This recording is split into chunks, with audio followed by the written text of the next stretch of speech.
Last year, we watched Nebraska treat their spring game like a dumbed down version of practice to protect the starters' ankles and keep opposing coordinators in the dark. But as you know, that strategy didn't pan out too well.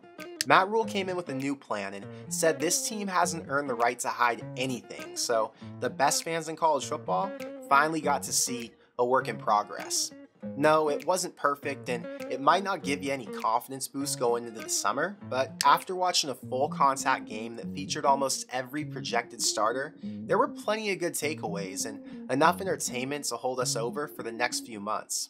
I had the chance to go live and hear from over 1,000 different subscribers on the stream after the game, and now that I've had time to get my notes together, I've got some of my own thoughts to share. So today, I'm giving you the 10 things I learned from the spring game and the press conference, and we'll talk about this weekend's recruiting. But what's up, guys? I'm Connor Hayden, and this is Corn Crazed. If you're a fan of Nebraska or the Big Ten, hit the subscribe button below so you don't miss any of the videos I drop. And if you like that the spring game was full contact, hit the like button and help us get to 1,000. But now, let's get into it. Thompson winds up, goes deep, got a man, touchdown! There were 24 recruits in Lincoln to watch the spring game, and before it even started, Rhule got a commitment from linebacker Willis McGahee, who picked Nebraska over UCF, Auburn, and Tennessee. And in high school, he was teammates with Corey Collier and Dwight Boodle, and he fits the Tony White defense as a pass-rushing linebacker who can play on the line or in the second level. And based on what we saw with Prince Will in the spring game, I'm a big believer in this staff's ability to scout edge guys. The few other big-time recruits in town were number one offensive tackle Brandon Baker, who said his family really likes Matt Rhule's style and that he's almost certainly going to be back for an official visit. His teammate, who's the number 6 D tackle in the country, Aiden Breland, who said he hadn't gotten much attention from this staff before this week, but that he'd be open to coming back. Dylan Williams from Long Beach Poly, who did an interview with Husker Online and said he loved what he saw from the defense and could picture himself playing in it. And of course, Carter Nelson, who's still open to coming to Nebraska, but I know Notre Dame and Georgia are fighting for him too, so he's a wild card at this point. I feel like the original number one on the hot board's off the table, so I'll say Baker slides into that top position for this next cycle, and they're going to have to beat out Oregon and Ohio State, but if Nebraska can win 6 or 7 games, I feel decent about their chances of getting him. They're not our favorite team, but they're on the schedule, so I want to talk about it. Colorado had a big turnout for their spring game Saturday, and Shedeur Sanders showed why he's getting Heisman hype after he threw some amazing passes in the snow. And one of the stars who was out there with him was this guy named Montana, who had over 150 yards receiving in their game and went for almost 400 last year. Then yesterday, after that awesome performance on Saturday, he posted that he's hopping in the portal, turned off his comments, and gave no explanation. And right after, I saw Shedeur went live on Instagram and kind of called him out and made a joke about it, but I think that one hurt, especially since they're trying to add depth and not lose it.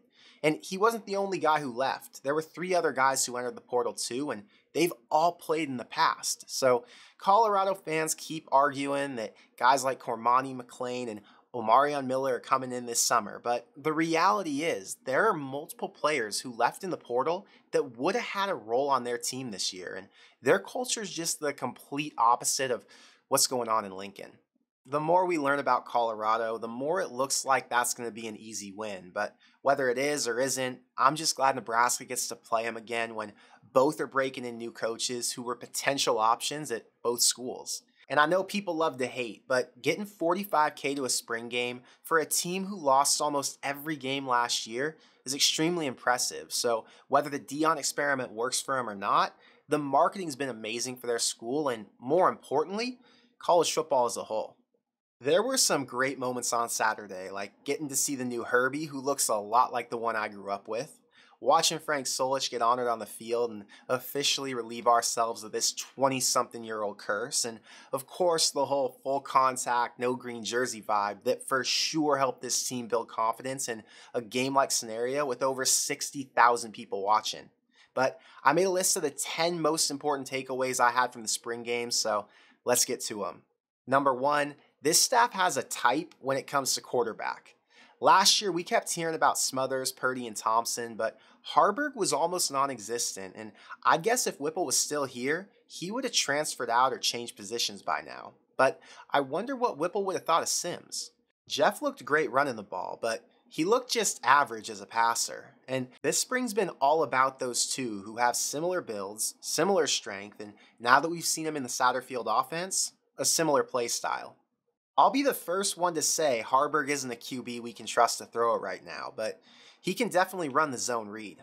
Matt Rhule made a point that Sims is a passing QB who happens to run a 4.4, and even if he does believe that to be true, the QB run's going to be a huge part of the offense. There's no doubt Sims and Casey are the front runners, and without those two, this offense would have some serious problems, but I'm really interested to see who wins that third spot. Chuba was clearly a better passer and has mobility, but Harburg's the physical dual threat weapon they want to build this offense around. Hopefully we never have to get down to the third string, so it won't be an issue, but Sims does have a serious leg up in the competition over Casey if the QB run is as important as I think it could be. Number 2, Janiran Bonner and the fullback are going to play a big role. First off, let's make sure we don't downplay it. The fullback talk's been fun these past couple months, but seeing it in action gave me a whole new vision for the offense going forward. One of Nebraska's biggest struggles is on the offensive line, and actually, that's the biggest struggle, but that's okay. The solution is to have an extra body who can offset that weakness and help make it serviceable. We saw multiple plays where the fullback came down to block a linebacker on the backside or lead through a hole out of the eye, but we also saw him carry it and run routes out of the backfield. Bonner is the perfect fit for the modern fullback. Over time, that position's changed, and now that fullbacks are more athletic, getting a big-bodied receiver who can block, run, and catch means this offense has more opportunities to create mismatches and keep the D guessing. We obviously only got to see a small part of what this offense will look like, but watching Bonner play such a significant role and look good doing it gave me massive hope for his future and the run game as a whole. Number 3, Rhule'S done in the portal. Nebraska fans get excited every time a new name pops up on Twitter, and people always ask me, what are the odds that Nebraska gets him to come? And lately, I've been saying 0 chance because it doesn't seem like this staff's that interested in portal recruiting right now.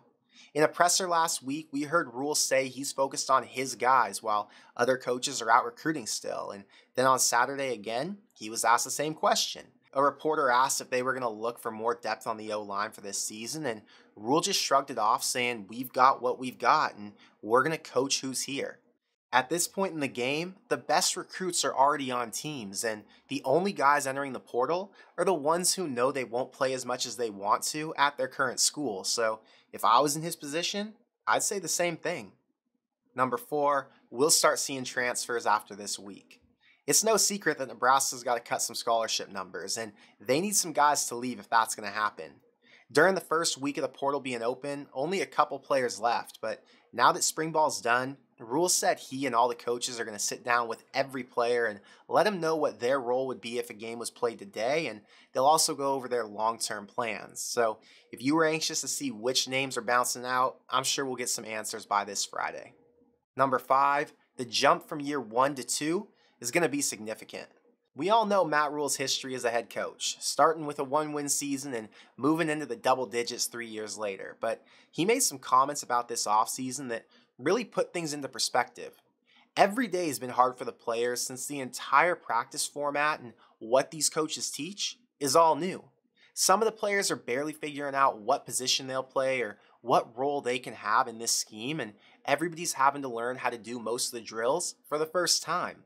Their time in practice isn't being used efficiently since it's mostly about the basics, and it's almost like the entire roster came in as true freshmen. I still don't think this means Nebraska's winning any less than 6 games, but I will say after an entire offseason knowing the program, the lifts, the standards, and everything else that goes into their development, the players who do come back in 2024 will be in a much better position to succeed in year 2. Number 6, the turnover culture won't last. I don't remember the exact number, but there was something like 5 fumbles by the top 3 QBs, and if they were all forced by the D, I might be okay with it, but most of them were just the result of sloppy ball handling. Matt Rhule didn't like it either, and he said that if there weren't 60K in the stands, he would have thrown his headset down out of frustration. And if guys keep doing it, they're not going to get to play.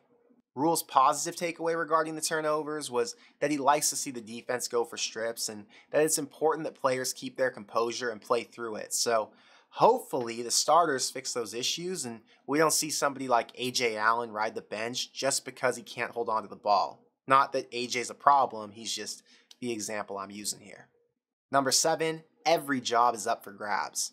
Coming into spring ball, we had a lot of questions about who would fill key roles and who would change positions. And for the most part, Saturday answered those questions. But what's still yet to be determined is who the starters are at almost every spot. There are a few guys who've locked in their roles like MJ Sherman, Ben Scott, Billy Kemp, Malcolm Hartzog, Quentin Newsome, or Luke Reimer, who was out this weekend with a concussion. But outside of maybe 10 guys, the position battles are full go this summer. The receivers and tight ends dropped some balls. None of the running backs did enough to separate themselves as a true number one. The defense has a ton of talent and young guys who are still adjusting, and Matt Rhule made it clear that he's open to letting true freshmen play. There was a ton of talk about Noonan, Lenhart, and Prince Will since they're all true freshmen and made some big plays against the top offense. Of course, there are doubts about the O-line still, but regardless, Matt Rhule made a point that all 3 of those guys are fighting for playing time or even a starting role. I think the most important thing to remember is that although we have these perceptions of players on the roster based on how they performed in games we watched, this staff doesn't care. They're 100% committed to figuring out who fits in their scheme, even if that means leaving a former starter on the bench. Number 8, the run game is back and it's the clear priority. Nebraska fans asked for it and we definitely got it. There are 4 extremely talented backs who can run it, a fullback fully committed to whatever he's called to do, and a QB with over 1,000 career rushing yards. There weren't any spectacular run plays on Saturday, but it was the emphasis, and every guy who did carry the ball possessed a different skill set from the others. No matter what look or situation is given, this roster has an answer in talent, and as long as Satterfield calls the right play, they should find real success running the ball for the first time in 5 years. Number 9, Nebraska still needs a consistent kicker. Buschini's great, and the punt game's probably the least of anybody's worries, but we need a kicker who can make field goals consistently. A couple weeks ago, Timmy Bleekrode explained the struggle of kicking in Memorial Stadium because of the wind, and we saw those issues pop up again. He made the first one from 49 yards, but he missed the next one from like 43. Tristan Alvano gets here this summer, but no one's counting on a true freshman to come in and save the day. Bleekrode's the starting kicker, so I'm hoping there's an answer for the wind and the short kicks, because I'm sure Nebraska's going to play in some tight games as usual, and if the kicking game can't get it done, we're in for a few L's along the way. Number 10, the defense is the strength of this team. There was a play in the red zone when the offense came out in shotgun with Harburg against 4 D linemen. Maverick Noonan was the left edge, and he got through untouched to force the sack, so why didn't the tackle pick him up? Well, as you saw all game, that defense was chaotic. The 2 inside backers came on a blitz, but one was delayed. And on the line, there was a stunt with, I think, Hutmacher at tackle and Noonan on the edge. And this wasn't a crazy play by any means, but Tony White ran different variations of that all game, and the offense was limited to mostly short gains, and we never saw him hit the explosive play that Matt Rhule wanted. I think part of the reason I'm so excited for the defense is because of the combo of great scheme, a ton of experience from last year's starters, and all the new talent that's adding to the competition. I listened to MJ Sherman's presser, and he said that spring was the most fun he's had in a long time since he got a ton of reps, and the positive reinforcement from the coaches who believe in him is building his confidence. He's clearly one of the leaders up front, and I'm assuming he'll earn a single digit based on how he played Saturday, but he wasn't the only new face who showed promise. There were multiple freshmen or redshirt freshmen who've never played it down in Lincoln and could very well work their way into the rotation this year. And I'm not trying to take anything away from the offense, but Tony White's the real deal, and I'm expecting to see the black shirts come out pretty early this year.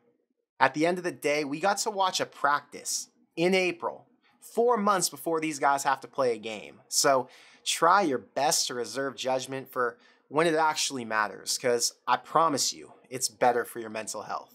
But I want to know what you think, so Let me know in the comments below. Which side of the ball impressed you more on Saturday? The offense or the defense? Is Jeff Sims QB1, or are you still thinking Casey's got a shot to take it? And even though it wasn't perfect, did this game give you a little hope for the future, or are you still questioning how good this team can be? I woke up Sunday feeling great about the progress this staff's made, and I can't wait to see how much better they look 4 months from now. But that's all I've got for today, so until next time, thank you for being here, and I'll see you in the next one. Go Big Red.